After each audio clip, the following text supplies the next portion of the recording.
с глубокой древности люди стали производить ткани. Появление ткацких станков у восточных славян относится к раннему средневековью. Существовали они и у русских жителей Восточного Казахстана, о чем свидетельствуют этнографы. В наших местах бытовал горизонтальный ткацкий станок довольно сложной конструкции. Его рабочим органом являлся челнок, прокладывающий уточную поперечную нить между нитями основы при выработке ткани. Для этого нить наматывалась на вставлявшуюся в челнок цевку, шпульку, при помощи специального приспособления – скальни.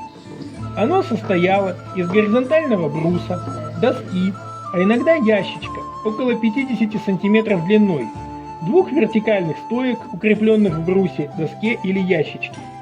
В вертикальной стойке укреплялась горизонтальная ось с деревянным или металлическим колесом у одного конца ее, а другой конец оси, выходящий на вертикальную стойку, служил для одевания цевки.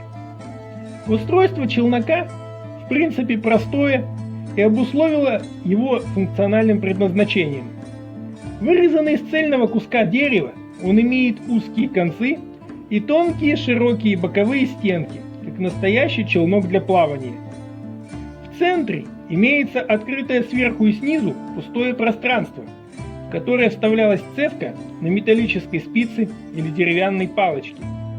Она упиралась в круглое углубление в одном конце пустого пространства и вставлялась в продолговатое углубление в другом конце. Но размер челноков существенно варьируется, а конкретная форма каждого различна. Особенно выделяются концы предметов: прямые или загнутые вниз, заостренные, имеющие различные утолщения. Они соответствуют конкретным потребностям владельца или вкусам мастера. Челноки делали как искусные мастера-столяры, проживавшие в селах, так и обычные люди, обладавшие для этого нужными навыками. Производство челноков не требовало наличия в хозяйстве сложных деревообделочных инструментов. Как поведала уроженка и жительница села Новокрестьянки Анисья Ларионовна Усольцева, подобные челноки изготовляли ножом или стамесочкой. Поскольку челноки предназначались для ткачества, традиционно женского труда, то становится понятно стремление мастеров придать им помимо практической, также эстетическую функцию, украсив различными способами. Изготовление таких челноков требовало специальных навыков и дополнительных затрат рабочего времени, поэтому не стало массовым явлением. До нашего времени дошли только отдельные экземпляры. Возможно, изначально одни предназначались конкретным женщинам в качестве дара, призванного подчеркнуть особое отношение к ним со стороны дарителя. Декоративные элементы, резьба и роспись, всегда находятся на боковых стенках с внешней стороны челнока. Порой украшение предмета предельно простое и представляет собой резьбу в виде двух расположенных снаружи по краям челнока вертикальных линий, состоящих из направленных остриями друг к другу треугольных углублений. Но есть и несколько действительно уникальных вещей, представляющих собой настоящие шедевры народного декоративно-прикладного искусства. Один из них украшен росписью в виде множества черных кружков, другой покрыт оранжевой краской, почти стершейся от времени.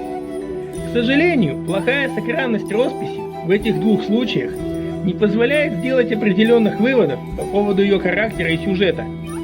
У третьего челнока стенки украшены сквозными отверстиями с вырезами в виде зубчиков по краям.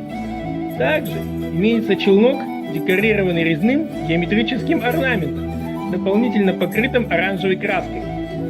Подлинным произведением искусства является еще один челнок. Он украшен резьбой и росписью.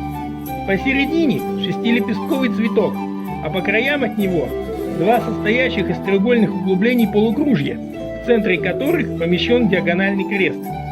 Цветы полукружья и нижние стороны веслообразных утолщений покрыты зеленой краской. Последние два челнока украшены более скромно. Первый с резьбой в виде нескольких диагональных крестов, дополнительно прорисованных методом выжигания. Второй с одной стороны покрыт резьбой в виде трех длинных горизонтальных зигзагообразных линий, а с другой стороны штриховкой в виде множества тонких черточек. К сожалению, единичный характер украшенных челноков, происходящих к тому же из различных мест Восточно-Казахстанской области, не позволяет сделать по поводу их декора какие-либо обобщенные выводы.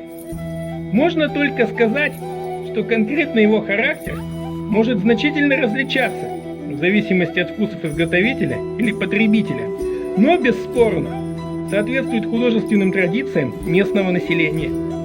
Декорирование челноков не является чем-то уникальным, но вписывается в общую эстетику крестьянского быта того времени, что должно непременно учитываться при ее комплексной реконструкции. Прочность материала и бережное отношение к вещам позволяли передавать челноки по наследству.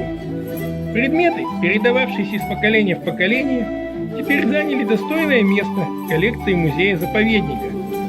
Они знакомят новые поколения людей с этой страницей истории жизни их предков.